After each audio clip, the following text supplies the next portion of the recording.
안녕하세요. 강신우의 교회음악 강의를 맡아 진행하는 강신우입니다. 오늘은 켄트클에 대한 강의가 있겠습니다. 내가 어렸을 때 대부분의 어머니들은 그의 자녀들에게 많은 것에 대한 금기사항, 다시 말하면 하지 말아야 할 일들에 대해 반복적으로 주의를 주곤 하였습니다. 어머니들은 문지방을 밟지 마라. 밤에 휘파람을 불면 뱀이 나온다. 와 같이 지금 생각하면 이해 안 되는 것이 많았습니다. 요즘 젊은 세대 엄마들은 아이들에게 조금은 황당한 이러한 이야기는 안 할 것입니다.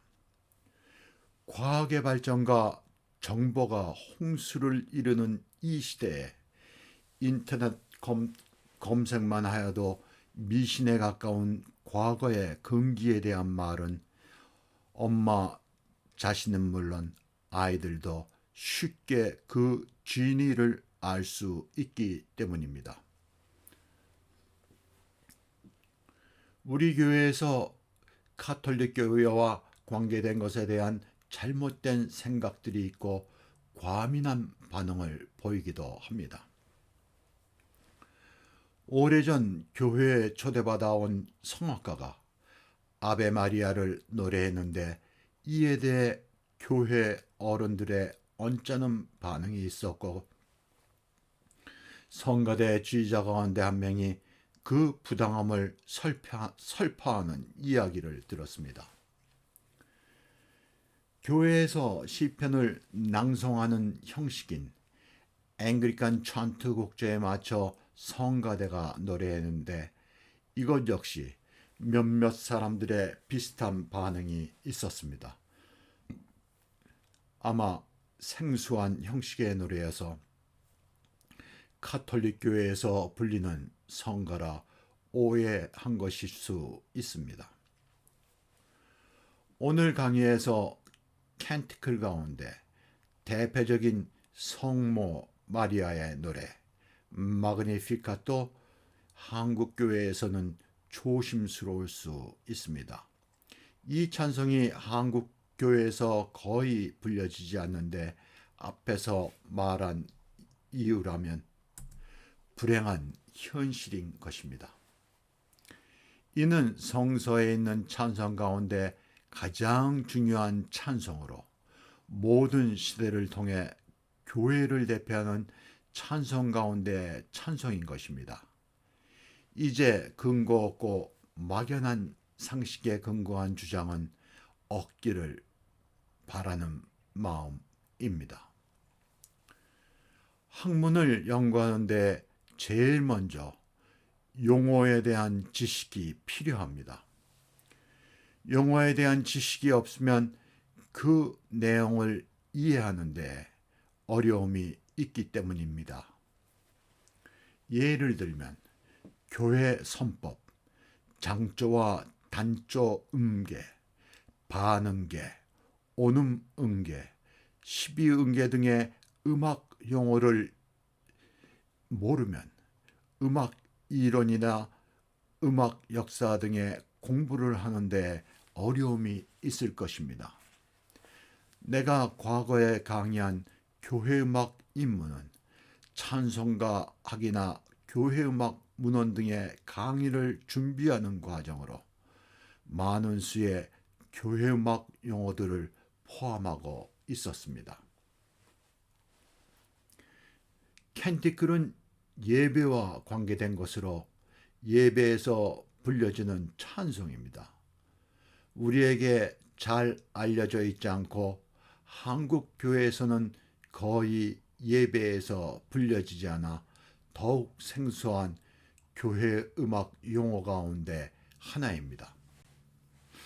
켄트클에 대한 이해 없이는 찬송가학이나 교회 음악 문헌 그리고 합창 문헌을 공부하는데 어려움이 있겠습니다. 켄트클은 우리나라 말로 영창, 송가라 불리기도 하는데 일반적으로 성서에 있는 찬송, 비브리컬 힘스를 말합니다. 이 성서에 있는 찬송은 거의 모두가 산문시로 되어 있습니다. 이를 노래하기 위해서는 찬트 형식으로 음성하거나 합창곡으로 작곡하는 것 이외의 방법은 교독이나 읽는 것입니다. 우리가 아는 찬송의 대부분은 사람들이 성서에 기초하여 쓴 운율 형식의 찬송들입니다. 이 운율 찬송에 익숙하고 다른 형식의 찬송을 우리는 접하지 못한 까닭입니다. 캔티클은 성서에 신약과 구약에 있는 찬송으로 그 권위와 가치에 있어 인간이 쓴 찬송에 비교하여 교회에서 더 귀하고 가치 있는 찬송들입니다. 이 대표적인 신약 성서에서 캔티클은 누가복음에 있는 예수 그리스도의 탄생과 관계된 세 개의 캔티클입니다. 이를 대송가, 그레이터 캔티클이라 합니다. 이는 성서 가운데 성서인 복음서 가운데 누가복음에 있는 찬송으로 찬송 중에 찬송이라 하겠습니다. 이 위대한 캔티클들이 있는 누가복음은 구약의 시편에 빗대어 누가 시편, 루칸 삼스라 불리기도 합니다. 이 가운데 제일 처음에 찬송은 마리아의 노래, 마그니피캇입니다. 마리아의 노래는 누가복음 1장 46절에서 55절에 있습니다. 성모 마리아가 예수를 잉태한 뒤에 하나님께 드린 찬양과 감사의 노래입니다. 이 찬송은 사무엘을 낳고 하나님께 드린 찬송과 감사의 노래인 한나의 노래와 비슷한 구조입니다. 이러한 이유에서 한나의 노래, 사무엘상 2장 1절에서 10절을 구약의 마그니피캇이라 합니다. 다음은 사가랴의 노래입니다. 사가랴의 노래 베네딕투스는 누가복음 1장 67절에서 79절입니다. 세례 요한의 아버지인 사가랴가 요한의 이름을 짓고 부른 예수의 탄생을 예언한 예언의 노래입니다. 구약의 예언서의 형식을 따른 찬송입니다. 세 번째는 시몬의 노래, 눅쿠 디미티스입니다. 누가복음 2장 29절에서 32절에 있습니다. 부모와 함께 성전에 온 아기 예수를 시몬이 메시아임을 알고 아기 예수를 품에 안고 하나님께 찬양한 노래입니다. 의롭고 경건한 늙은 시몬에게 하나님의 성령이 그가 죽기 전에 구세주를 보리라 알려주었습니다. 이는 예수님 탄생에 대한 성취의 노래입니다. 이 세 개의 캔티클 외에 누가복음에 있는 예수님이 탄생하던 날 하늘의 천사들이 하나님을 찬양한 노래인 천사의 노래 글로리아 인 엑셀시스 데오는 누가복음 2장 14절에 있습니다. 이 찬송은 대영광송 글로리아의 첫 머리 부분에 있는 하늘 높은 곳에 하나님께 영광, 땅에는 사람에게 평화입니다. 신약 성서의 대표적인 세 개의 캔티클 다음으로 구약 성서에 네 개의 주요 캔티클이 있습니다. 구약의 세 개 캔티클은 시편 95편, 98편, 100편입니다.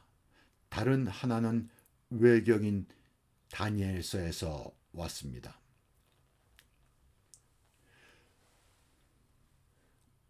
구약 성서 시편 가운데 대표하는 캔티클 첫 번째는 시편 95편 오라 주님께 찬송하자 베니테 엑술테무스 도미노입니다. 다음은 시편 98편 새 노래로 하나님을 찬양하라 깐타테 도미노 깐티쿰 노붐입니다. 시편 100편 온 땅이여 하나님을 찬양하라 유빌라테 데오는 구약성서 시편 중에 하나님을 찬양하는 찬성으로 대표적인 찬송들입니다. 구약성서의 외경 가운데 다니엘서 3장 57절에서 88절에 모든 만물아 하나님을 찬송하자 베네딕치테 옴니아 오페라입니다. 이들은 구약 성서를 대표하는 찬송들입니다. 소개된 신약과 구약의 주요 캔티클들은 영국교회 예배 가운데 아침 기도회, 저녁 기도회와 카톨릭교회 성무 일과는 물론 예배에서 사용되는 찬송들로 읽는 형식의 교독, 찬트, 낭송을 이야기합니다. 성가대가 합창으로 노래합니다. 이 캔티클들은 산문시로 되어 있어 우리가 예배에서 부르는 찬송과 같은 형식으로 부를 수 없기 때문입니다. 개신교회 가운데 예배 의식서를 사용하는 교회에서는 가정이나 교회에서 아침과 저녁에 드리는 기도회나 예배에서 이러한 찬송, 캔티클들을 읽거나 서로 주고받는 형식인 교독을 하고 성가대가 합창으로 노래합니다. 가정과 교회에서 거의 매일 반복되는 것으로 교인들이 이 캔티클들을 대개는 암송하고 있습니다. 우리 찬송가에 있는 교독문은 성서의 찬송들로 캔티클의 모습이 남아 있는 것입니다. 그러나 한국 교회에서는 이를 찬송으로 인식하는 사람들이 없는 것이 한국 교회의 현실입니다. 이들 캔티클을 예배에서 교독하거나 낭송, 성가대가 합창으로 노래할 때 모두 경건한 마음을 가지고 십자가를 향하여 일어서는 것이 교회의 전통이며 하나님 앞에 바른 자세인 것입니다. 이는 하나님을 찬송하는 노래이기 때문입니다. 이 캔티클의 끝부분에서 항상 소영광성 글로리아 빠트리로 마무리됩니다. 이 소영광성은 성삼일체 하나님을 구체적으로 찬양한 짧은 시기의 찬송으로 교회를 대표하는 송령입니다. 성부, 성자, 성령께 영원히 찬송 드리세. 태초부터 지금까지 또 영원 무궁토록 성삼위 하나님께 영광 돌리세. 아멘. 이 소영광성에 대한 강의는 나의 유튜브 강의 가운데 송영과 아멘을 듣기를 권합니다. 외경 다니엘서의 모든 만물아 하나님을 찬양하자. 그리고 인간이 쓴 찬성 가운데 유일한 캔티클인 테데움에서는 찬성 끝에 소영광성을 노래하지 않습니다. 이들 캔티클은 산문시로 수많은 합창곡으로 작곡되어 있어 합창음악을 감상하거나 이해하는 데에도 알아야 하는 하나님을 찬송하는 찬송 가운데 대표적인 찬송인 것입니다. 이 캔티클은 예배를 위한 작은 규모의 곡들과 관현악 반주에 의한 큰 규모의 음악회를 위한 곡들이 있습니다. 교회음악과 합창음악을 공부하는 사람들은 여기 소개된 캔티클의 라틴어 제목을 꼭 알아두어야 합니다. 예를 들면 이들 캔티클은 시편 100편이라 하기보다는 유빌라테 데오라 하기 때문입니다. 캔티클은 모든 성서 가운데 있는 찬송, 비브리컬 힘스입니다. 오직 하나, 테데움 하나님을 찬양하라 만이 인간이 쓴 찬송입니다. 테데움은 누구의 찬송인지 확실히 알려져 있지 않습니다.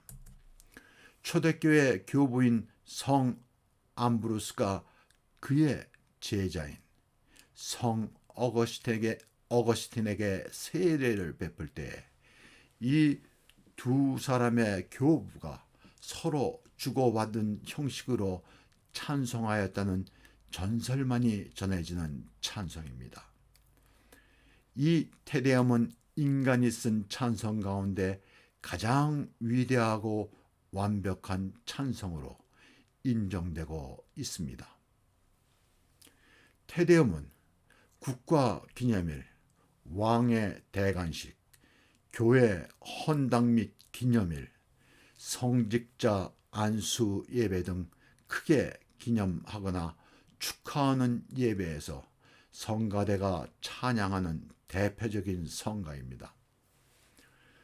영국 교회에서는 아침 예배인 마틴과 부활절과 성탄절 같은 교회 절기에도 성가대가 찬양하는 성가 가운데 하나입니다.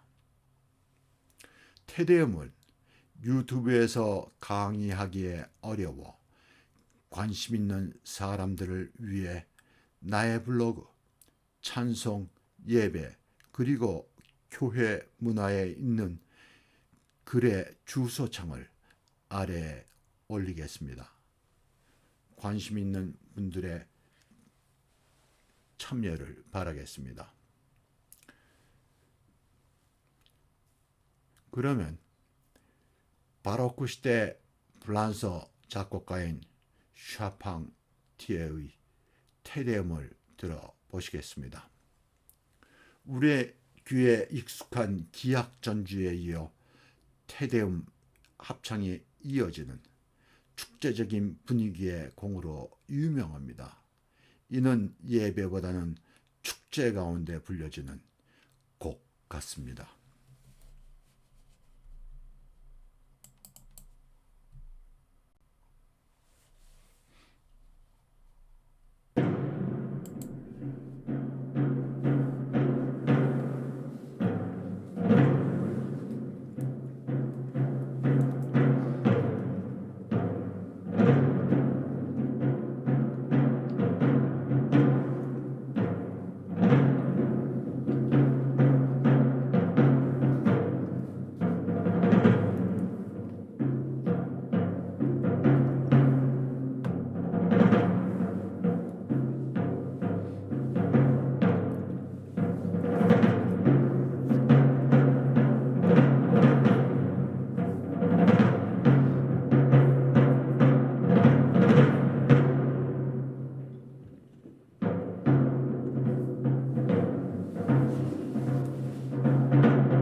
오늘 강의는 이것으로 마치고 다음 강의는 미사에 대한 미사곡, 합창곡에 대한 강의를 이어가겠습니다. 감사합니다.